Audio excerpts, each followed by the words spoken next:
Será que é possível permanecer firme diante da oferta de prazeres deste mundo? Será que eu e você temos condições de sermos firmes diante da oferta, do grande portfólio de prazeres que nós temos no mundo hoje? Basta você abrir seu celular, se você não tiver bloqueador, se o celular for bem sem nenhuma proteção, você tem acesso a todo tipo de prostituição, ao alcance de um clique. Nos notebooks, da mesma forma, a internet trouxe grandes maravilhas. Estamos fazendo esse culto hoje justamente por conta da internet. Mas, também, nós temos muitas dificuldades. Infelizmente, a sociedade atual tem se devotado aos prazeres, tem se entregue aos prazeres e não tem mais entendido que muitos desses prazeres ofendem o nome do Senhor, realmente fazem com que Deus fique triste com o nosso testemunho. Então, devemos fazer essa pergunta ao nosso coração: será que é possível, diante de tanta oferta de prazeres, sermos firmes? Bom, nós vamos então trabalhar o nosso primeiro texto dessa série de mensagens, que está em Daniel. Daniel capítulo 1, versículos do 1 ao 21. Então, o primeiro capítulo de Daniel vai nos apresentar uma resposta para esta situação. Então, a palavra de Deus assim diz: no ano terceiro do reinado de Jeoaquim, rei de Judá, Nabucodonosor, rei da Babilônia, veio a Jerusalém e a sitiou. O Senhor entregou nas mãos dele Jeoaquim, rei de Judá, e alguns dos utensílios da casa de Deus. Nabucodonosor levou esses utensílios para a terra de Siná, para o templo do seu Deus, e pôs na casa do tesouro do seu Deus. Depois, o rei ordenou a Aspenaz, chefe dos seus eunucos, que trouxesse alguns dos filhos de Israel, tanto da linhagem real como dos nobres, jovens sem nenhum defeito, de boa aparência, sábios, instruídos, versados no conhecimento e que fossem competentes para servirem no palácio real. E que Aspenaz lhe ensinasse a cultura e a língua dos caldeus. O rei determinou que eles recebessem uma alimentação diária tirada das finas iguarias da mesa real e do vinho que ele bebia. Os jovens deveriam ser educados ao longo de 3 anos e ao final deste período passariam a servir o rei. Entre eles se achavam Daniel, Ananias, Misael e Azarias, que eram da tribo de Judá. O chefe dos eunucos lhes deu outros nomes, a saber, a Daniel, o de Beltesazar, a Ananias, o de Sadraque, a Misael, o de Mesaque, e a Azarias, de Abed-nego. Daniel resolveu não se contaminar com as finas iguarias do rei, nem com o vinho que ele bebia. Por isso pediu ao chefe dos eunucos que lhe permitisse não se contaminar. E Deus concedeu a Daniel misericórdia e compreensão da parte do chefe dos eunucos. Porém, o chefe dos eunucos disse a Daniel: tenham medo do meu senhor, o rei, que determinou o que vocês devem comer e beber. E se ele perceber que o rosto de vocês está mais abatido do que o rosto dos outros jovens da mesma idade, se isto viesse a acontecer, vocês poriam a minha cabeça em perigo diante do rei.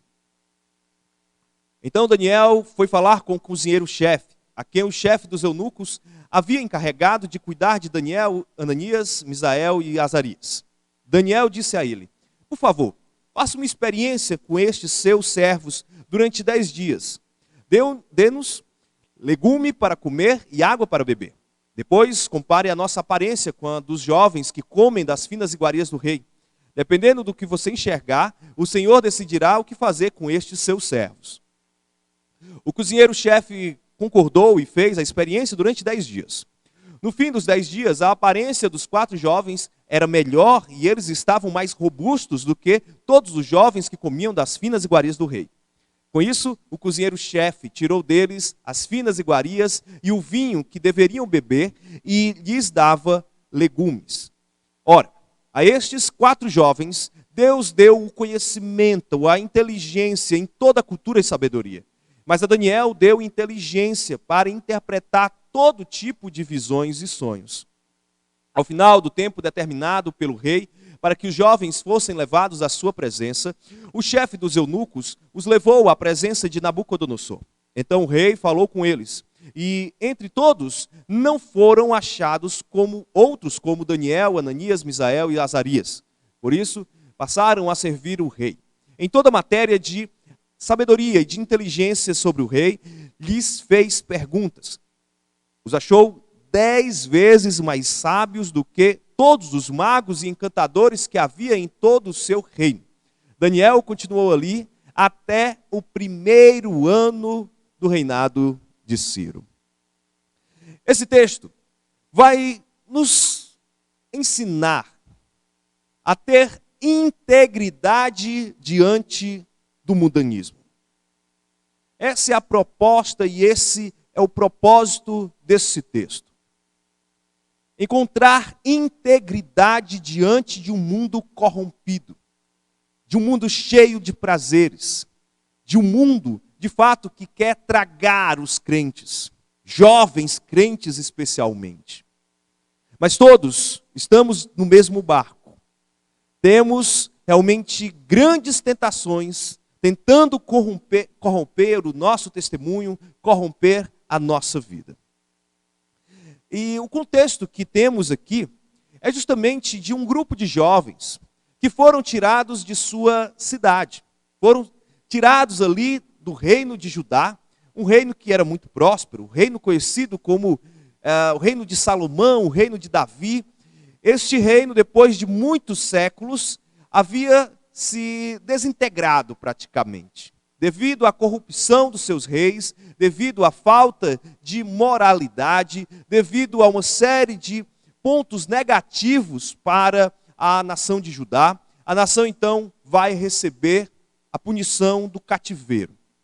E quem vai ser chamado para fazer isso é um rei ali da Mesopotâmia, exatamente da região de Sinar, da cidade ali, que é o rei Nabucodonosor, da Babilônia. Ele vem então da sua região e vem conquistando tudo. Conquista os assírios, depois conquista Damasco, conquista ali todas aquelas regiões próximas a Israel. Mas também, depois de um tempo, conquista a própria cidade de Jerusalém. Conquista então o reino de Judá. E leva muitos itens preciosos, especialmente itens do templo do Senhor. Mas também, não somente esses itens preciosos. Na primeira leva de cativos, foram ali uma série de pessoas, dentre elas alguns nobres. E entre esses nobres estavam ali Daniel e os seus amigos. Jovens que conheciam Deus. Pessoas que estavam dispostas a seguirem a Deus. Porém, Nabucodonosor, ele tinha uma proposta no seu coração.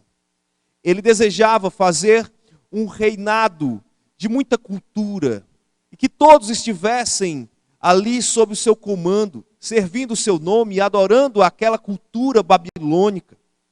Então, Daniel e os seus amigos entraram para a corte de Nabucodonosor, foram treinados para entrar nesta corte. E ali, eles foram recebendo uma série de iguarias, uma série de satisfações para o seu coração, para os seus desejos, para os seus prazeres. Eles receberam isso de mão beijada.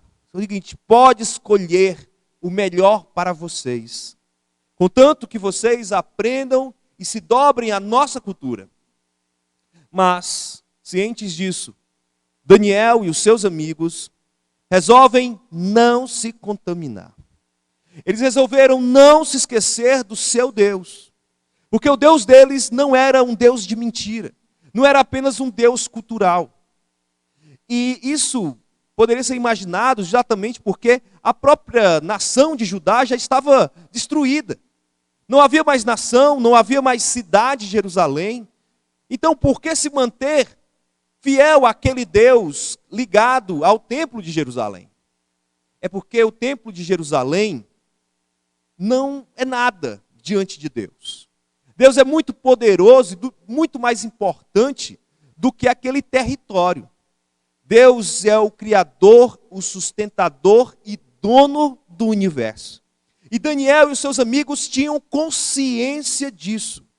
Então, eles resolveram, no seu coração, não desonrar o nome de Deus.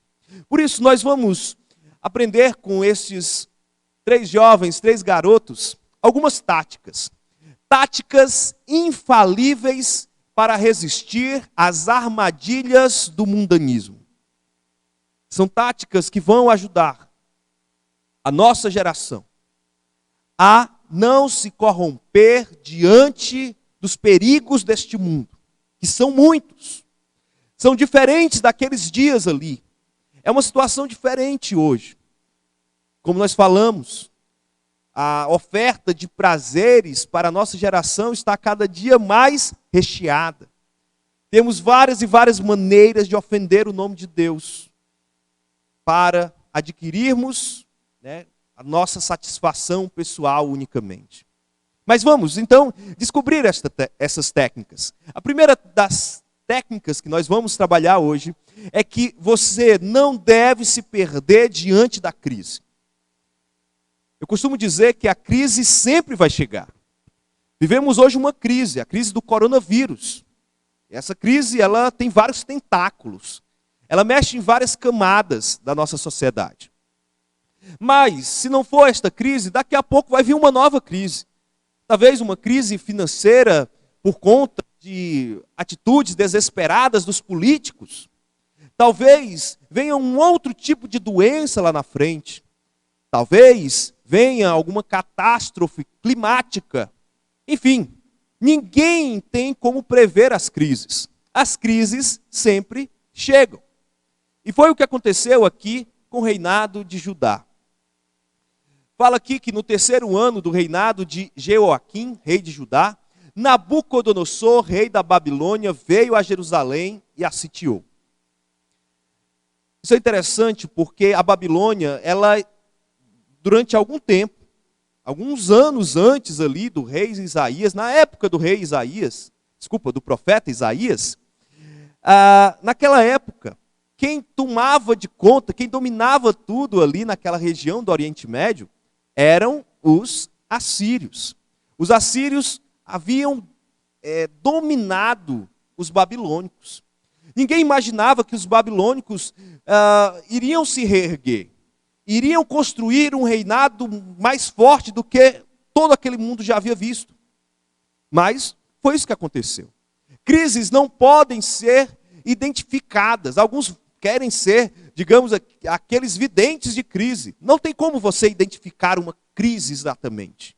Mas nós devemos estar preparados para elas. E nesse momento aqui, chega então esta crise no reinado de Judá. Aquele reinado ele vai ser destruído, vai começar a ser sitiado. Então havia um cerco ali na cidade de Jerusalém.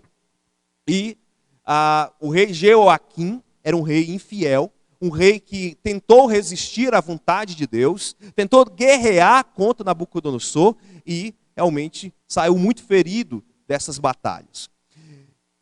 E nós observamos o seguinte, diz que aqui o Senhor entregou nas mãos dele, Jeoaquim, rei de Judá, e alguns dos utensílios da casa de Deus.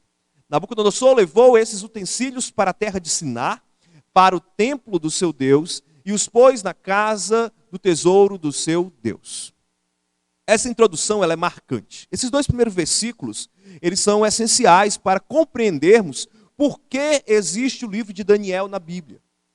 Porque o livro de Daniel, ele vai mostrar que Nabucodonosor, com todo o seu poder, com todo o seu glamour, com toda a sua violência militar, ele acreditava que o seu Deus, o Deus que ele cultuava lá na Babilônia, provavelmente o deus Nebo, né? Por isso que o nome Nabucodonosor vem exatamente do deus Nebo. Então imagino que este deus seja Nebo. Então o Nabucodonosor vai pegar os tesouros da casa de Deus, do templo do Senhor, e vai levar para a terra, né, para a região de Sinar, que é exatamente a Babilônia. E ele faz isso como um ato de adoração. Aquela guerra que ele estava fazendo contra todas aquelas nações é para mostrar que o nome do seu Deus era maior do que de qualquer outro. E o livro de Daniel vai mostrar que, na verdade, Nabucodonosor não sabe o que está fazendo. Ele está guerreando contra o Deus de todos os deuses. O único e verdadeiro Deus. Então, temos aqui o início, né, realmente impactante do livro de Daniel. Mas vai continuando. E fala mais. Depois o rei ordenou a Aspenaz, chefe dos seus eunucos, que trouxesse alguns dos filhos de Israel, tanto da linhagem real como dos nobres. Jovens sem nenhum defeito, de boa aparência, sábios, instruídos, versados do conhecimento e que fossem competentes para servirem no palácio real. E que Aspenaz lhes ensinasse a cultura e a língua dos caldeus. Tem uma estratégia aqui muito sórdida de Nabucodonosor. Nabucodonosor, ele quer pegar então filhos de nobres, pessoas que tinham capacidade, que tinham inteligência, pessoas que tinham aprendido já muito da sua cultura, e agora eles queriam perverter, os babilônios queriam perverter essas culturas. Fazer com que esses conquistados, eles ficassem debaixo, né, do poder de Nabucodonosor. Que eles se dobrassem à cultura dos babilônicos. Eles vivessem agora um novo tempo. Um tempo mostrando, o seguinte, agora quem manda é o Deus da Babilônia. É o Deus da Babilônia que dá poder para Nabucodonosor vencer. Então, a estratégia dele é trabalhar na vida, especialmente desses jovens, então filhos de Israel, e aqui então principalmente um grupo na qual ele conquistou, saindo ali do Oriente Médio até chegar em Israel. Então de várias culturas, de várias etnias tinham que se dobrar agora a Nabucodonosor. E ele não vai fazer isso de uma forma violenta, ele não vai fazer isso realmente de uma maneira ríspida. Pelo contrário, a maneira que ele vai usar para fazer e ensinar a cultura e a língua ali dos caldeus, dos babilônicos, é de uma forma extremamente ardilosa. Nós vamos perceber o restante do versículo aqui, principalmente o versículo 5, que diz assim: o rei determinou que eles recebessem uma alimentação diária, tiradas das finas iguarias da mesa real e do vinho que ele bebia. Os jovens deveriam ser educados ao longo de 3 anos e ao final desse período passariam a servir o rei. Nabucodonosor, ele, de maneira realmente calculada, ele diz o seguinte: olha, a minha comida, né, aquilo que eu coloco na minha mesa é o melhor de todo o mundo. Então, vamos dar a estes jovens o que existe de melhor no mundo. Então separou uma porção igual a que ele comia, justamente para pegar as pessoas dessa forma. Fazer com que essas pessoas, elas assumissem e gostassem dos desejos ali do próprio Nabucodonosor. Eles se afeiçoassem à figura do Nabucodonosor. E bebia o próprio vinho. Então imagine o vinho que o rei da Babilônia, o maior conquistador do mundo, bebia. Deveria ser o melhor vinho que existia. E aqueles jovens iriam então ser cativados pelo rei a servirem a Babilônia. E diz que eles passariam ali por um processo muito meticuloso, né, de educação. Durante 3 anos, né, eles seriam ensinados em tudo para servirem, para se dobrarem aos caprichos do rei Nabucodonosor. E não somente do rei Nabucodonosor, mas também de toda a cultura que envolvia a Babilônia. especialmente a adoração. Você deve lembrar que o começo deste livro fala que Nabucodonosor, ele tira os presentes ali, na verdade, aqueles tesouros da casa do Senhor, do templo, e coloca ali, justamente na Babilônia, no Deus na qual Nabucodonosor adorava. Temos então esse ato de adoração também ocorrendo aqui. Então esses jovens, eles iriam também se dobrar, tinham que obrigatoriamente entender o sistema religioso da Babilônia e se adequar a esse sistema. Então, temos algo aqui muito perigoso.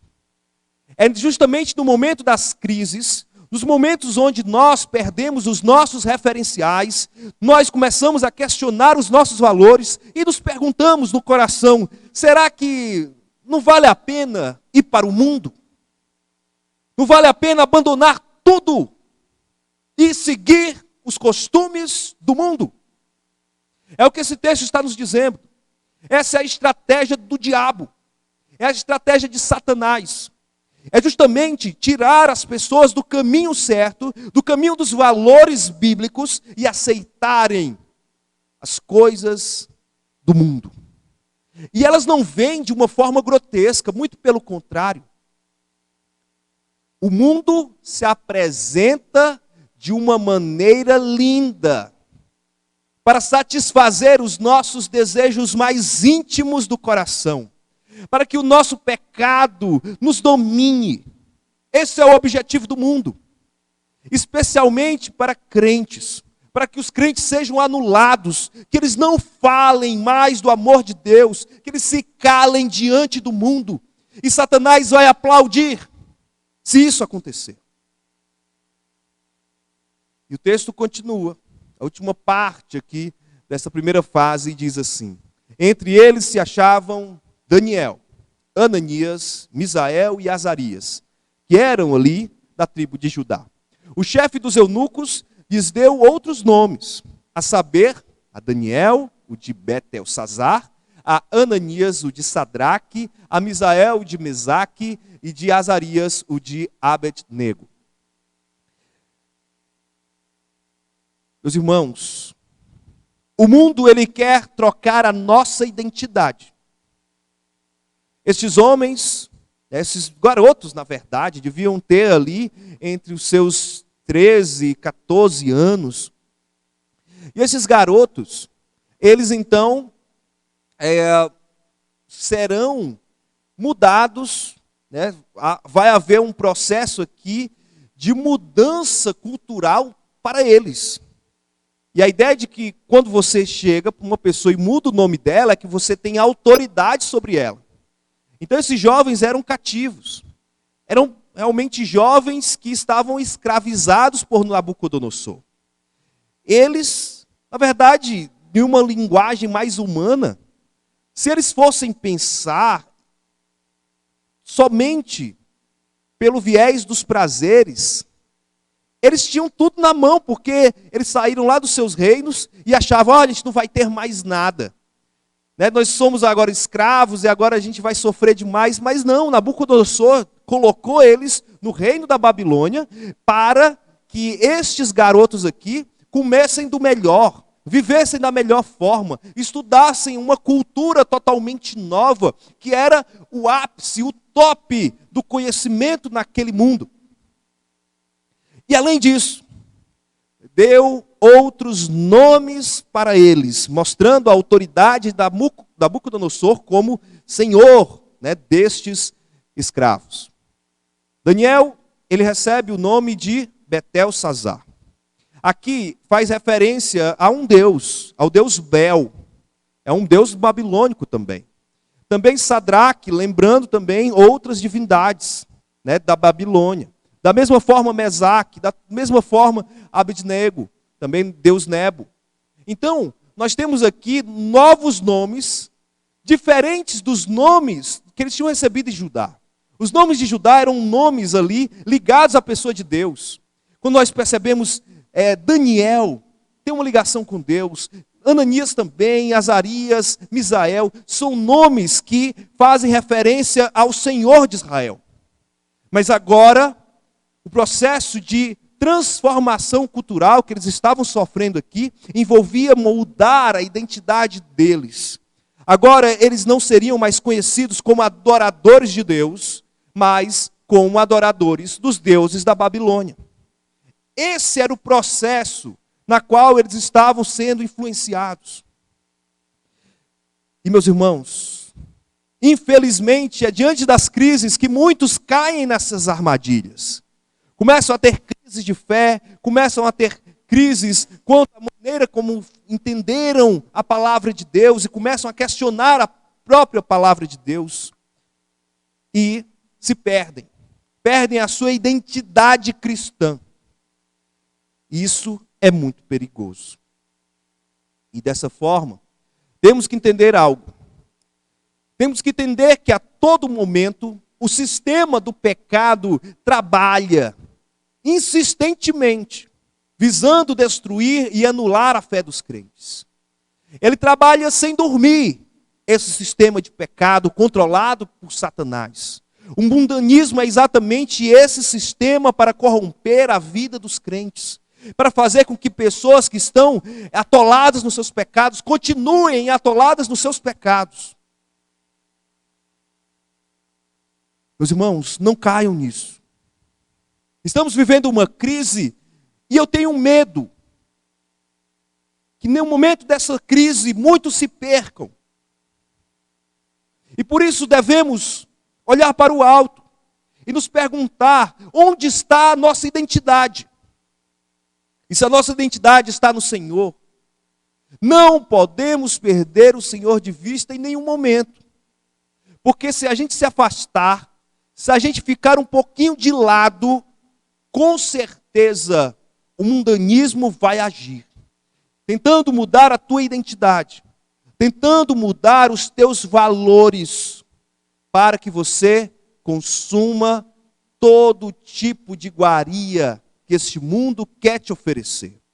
Um portfólio gigantesco de prazeres e desejos à sua disposição.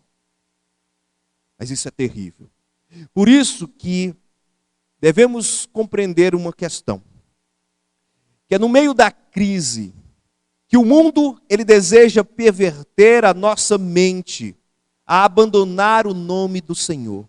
É nesse momento, é nessa situação. Por isso, meus irmãos, no meio desta crise, não caiamos nas armadilhas de Satanás. Não se perca no momento da crise. Mas realmente entenda que este tempo de crise é o momento para que o seu radar fique ainda mais ativo e fique se preocupando com o seu coração, para que o seu coração não se perverta no caminho do mundanismo. Mas o texto continua. E nós, entendendo as estratégias aqui dos jovens que estavam ali na Babilônia, eles resolveram com firmeza amar o Senhor.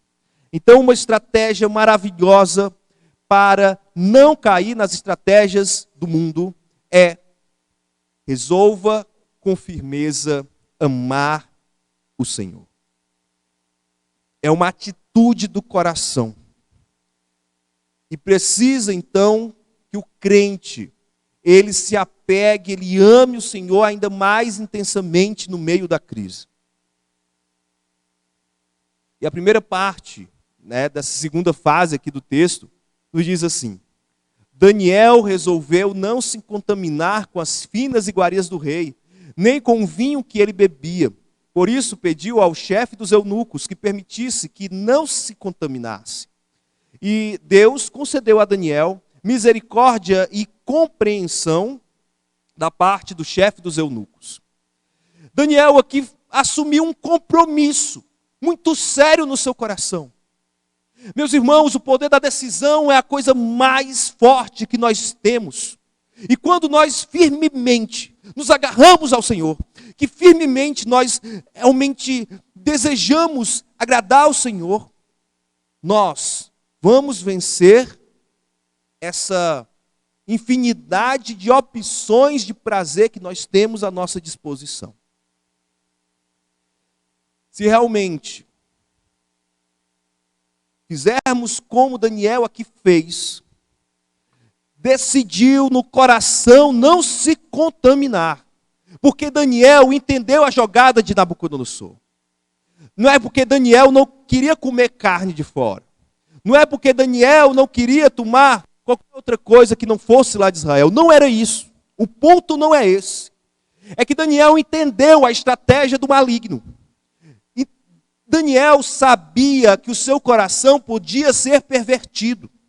Muitas pessoas colocam Daniel no outro patamar, né, como se ele fosse, né, uma pessoa diferente da gente. Não, Daniel não era. Daniel era como qualquer um de nós.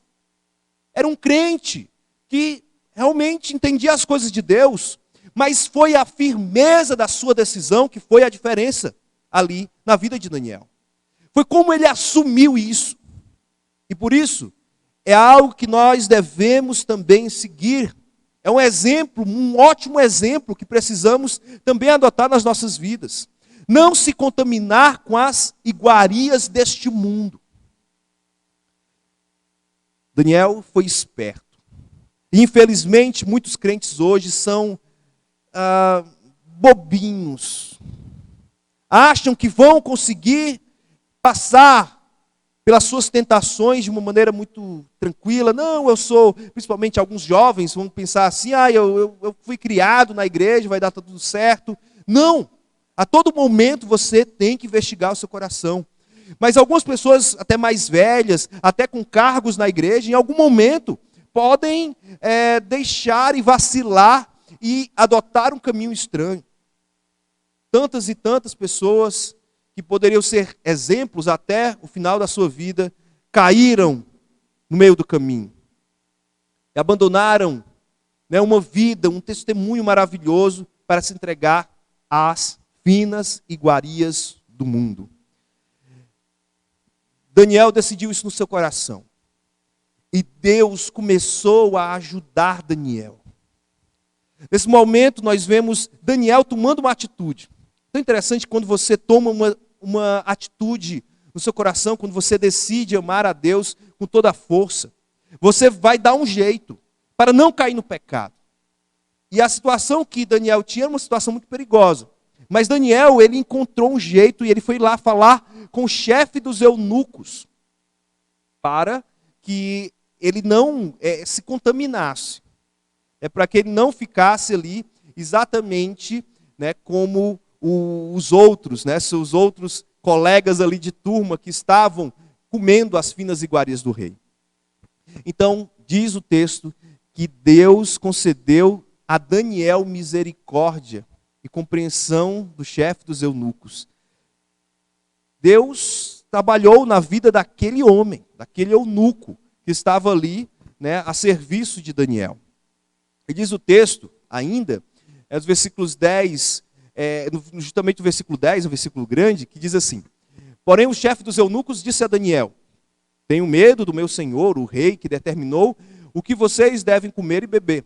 E se ele perceber que o rosto de vocês está mais abatido do que o rosto dos outros jovens da mesma idade, se isto viesse a acontecer, vocês poriam a minha cabeça em perigo diante do rei.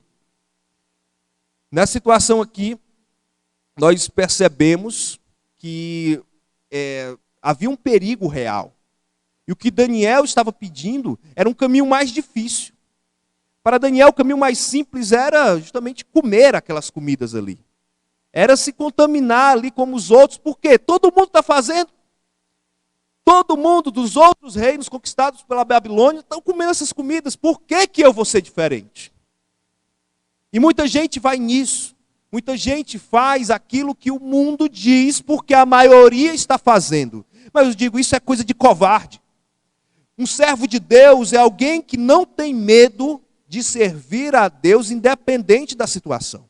E nós vemos aqui um garoto, um menino aqui de 14 anos, fazendo aqui um pedido que era algo perigoso. Até o próprio eunuco disse: olha, isso aqui é complicado. O que você está me pedindo aqui pode ser algo que vai comprometer a minha própria cabeça. e com certeza ia prejudicar também a Daniel. Mas Daniel era um homem de verdade, um homem bíblico, um homem que não temia servir o Senhor. E dessa forma, o texto vai continuando e nos diz: então Daniel foi falar com o cozinheiro-chefe, a quem o chefe dos eunucos havia encarregado de cuidar de Daniel, Ananias, Misael e Azarias. Daniel disse a ele: por favor, faça uma experiência com estes seus servos durante 10 dias. Dê-nos legumes para comer e água para beber.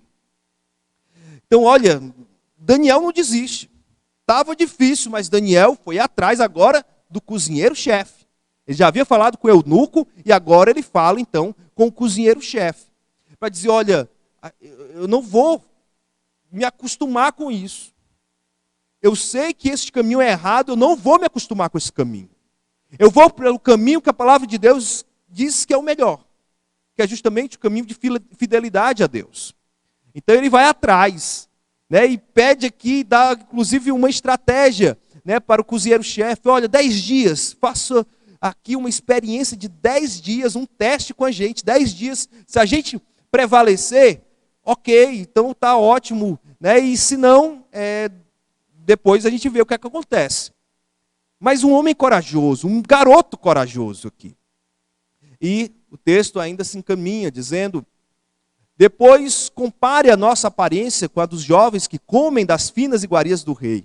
Dependendo do que enxergar, o Senhor decidirá o que fazer com estes seus servos. Então, novamente, mostra aqui a estratégia de Daniel. Ele confiou aqui no poder de Deus. Com certeza você comer somente virar vegano, né? Que nesse momento aqui ele foi obrigado, meio que obrigado a virar um vegano. E nesse momento ele ficou melhor do que o cara que estava comendo ali o churrasquinho do rei. Mas isso aqui realmente foi a diferença na vida de Daniel. É nessa situação aqui que Daniel mostra ser uma pessoa diferente. E aí, nós percebemos que a fidelidade a Deus é a maior decisão que alguém deve tomar no seu coração. Isso é o que diferencia um crente forte de um covarde. Esse texto de Daniel diferencia realmente aqueles que não têm qualidade moral, força moral, para não se corromperem diante do mundo. Diante do mundo você precisa ser um crente valente. Não estou dizendo um crente briguento, não. Não é isso. Daniel em nenhum momento perdeu a cabeça aqui. Tentou resolver tudo com a força bruta, de maneira nenhuma. Mas a coragem de Daniel estava na maneira como ele se portava diante do Senhor. A sua fidelidade, porque ele resolveu com firmeza amar o seu Deus. Falta à nossa sociedade isso. Falta às nossas igrejas isso. Quando nós somos crentes mais firmes, crentes mais fiéis, nós temos um outro testemunho. Nós temos um testemunho maravilhoso. Um testemunho que realmente mostra a ação de Deus nas nossas vidas e testemunha sobre este Deus, independente da situação, independente da crise. E algo então que podemos guardar nas nossas vidas, no nosso coração. O amor por Deus deve ser maior do que o desejo de saciar o coração com os desejos do mundo. Se o nosso coração deseja mais a Deus, não vai haver espaço para desejarmos as iguarias do mundo. Quando amamos a Deus, precisamos agir com estratégia, para não cair nos pecados deste mundo, para não se corromper diante das desgraças deste mundo. Vemos aqui Daniel fazendo estratégias para não cair no pecado. Se hoje você está fazendo um pecado e nós não sabemos, é necessário primeiro que você olhe para a palavra de Deus. E se aquilo de fato é um pecado, você precisa ter estratégias para se livrar deste pecado em amor a Deus. Não seja um covarde, não seja uma covarde. Realmente ame o seu Deus, ame a palavra de Deus. Isso é o mais importante. Em terceiro, para finalizarmos então o nosso estudo aqui sobre o livro de Daniel, é necessário que você adote também essa terceira estratégia. Confie que Deus honra a fidelidade. Deus honra os fiéis. Deus está juntamente com aqueles que são fiéis.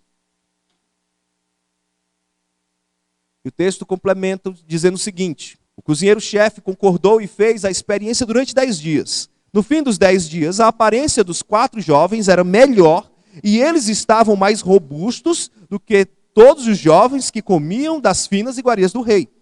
Com isto, o cozinheiro-chefe tirou deles as finas iguarias e o vinho que deviam beber e lhes dava legumes. Certamente aqui nós vemos a ação de Deus. Mesmo aqueles garotos comendo legumes, eles estavam mais fortes, uma pele estava melhor, estava brilhando, estava fantástica a saúde destes garotos, não por causa da comida. Não é esse o ponto do texto.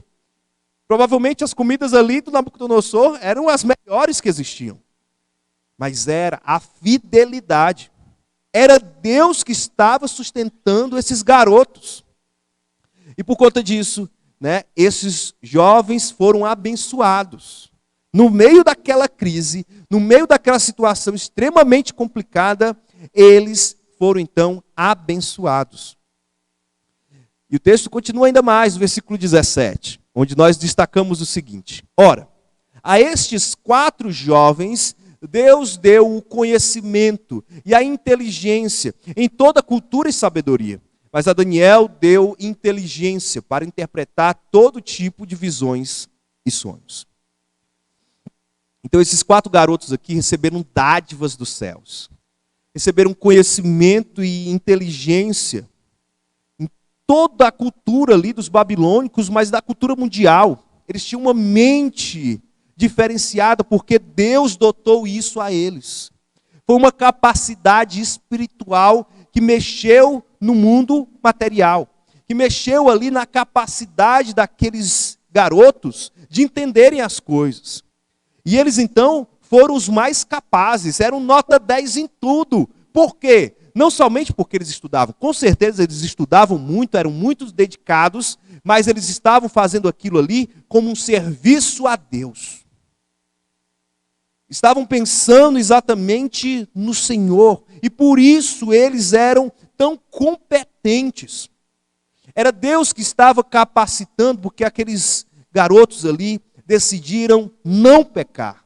Decidiram não ter uma vida dissoluta. Não ter uma vida infiel. Mas foram fiéis. E Deus abençoou a fidelidade deles. E ainda abençoou com outro dom para Daniel. Que além de toda essa capacidade, essa inteligência para gerir ali aquelas nações, Daniel, ele vai ter um poder de visões e de sonhos. O restante do livro de Daniel mostra, como essa capacidade que Deus deu para Daniel foi essencial para que aqueles jovens se mantessem vivos, mas também para a conversão do próprio Nabucodonosor. A fidelidade desses jovens mudou a geopolítica daquele mundo.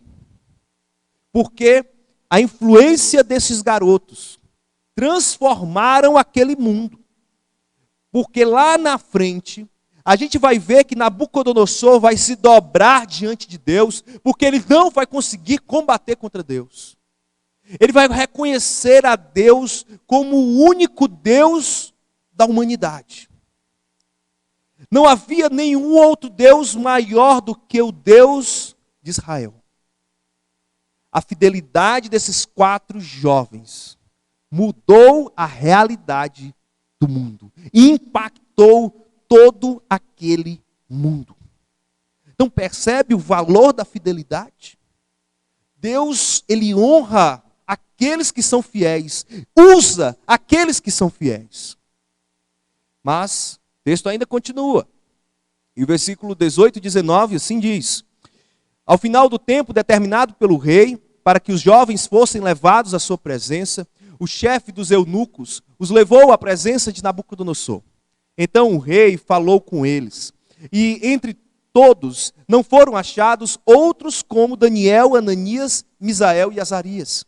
Por isso passaram a servir o rei. Meus irmãos, aqueles que se mantêm fiéis, aqueles que mesmo diante de uma crise tão grave, eles se mantiveram fiéis e foram honrados, até mesmo de maneira pública. E eles aqui dobraram diante do Senhor, eles aqui louvaram o nome do Senhor, e através justamente das suas competências.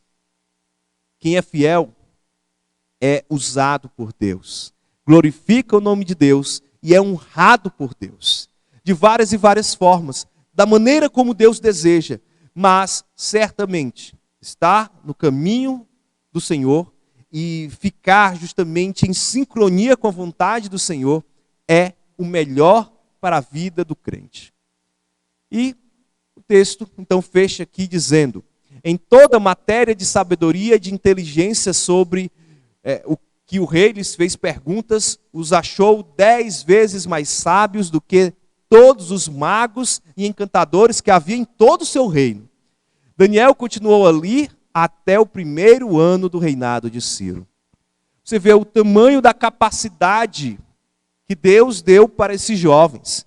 Diz então que aqueles homens lá, aqueles sábios antigos da Babilônia, aquelas pessoas extremamente competentes, as pessoas até muitas vezes muito mais velhas do que esses garotos, ficaram para trás diante da fidelidade daqueles garotos que foram então capacitados por Deus, receberam esse dom de Deus e eles então novamente foram honrados. Mas não somente isso. Diz aqui que Daniel, ele continuou ali até o 1º ano do reinado de Ciro. Ou seja, ele teve uma vida de perseverança no caminho do Senhor. Deus continuou honrando a vida de Daniel. E Daniel continuou a se dobrar ao seu Deus. Então nós percebemos que não foi uma coisa de momento. Aquela decisão de Daniel foi para toda a sua vida. A decisão desses 4 jovens, Daniel e seus amigos, foi para toda a vida. E isso nos ensina algo também muito interessante. Que a bênção do Senhor nesta vida ela é grandiosa.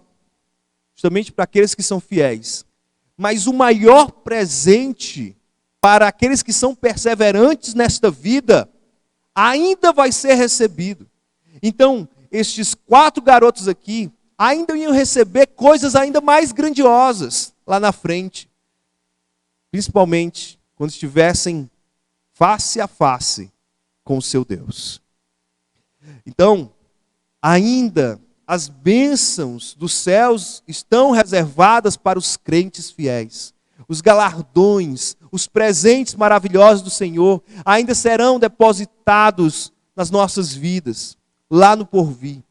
Por isso que o que nós fazemos aqui nesta vida impacta a próxima vida. Todo o nosso testemunho que fazemos hoje está sendo contabilizado para a eternidade, onde nós vamos pegar esses presentes, esses galardões, e vamos devolver ao Senhor em formato de gratidão. Por isso que é vergonhoso você chegar na presença de Deus sem nada a oferecer ao Senhor. Nada, nem um pouquinho, porque você decidiu não honrar, não ser fiel.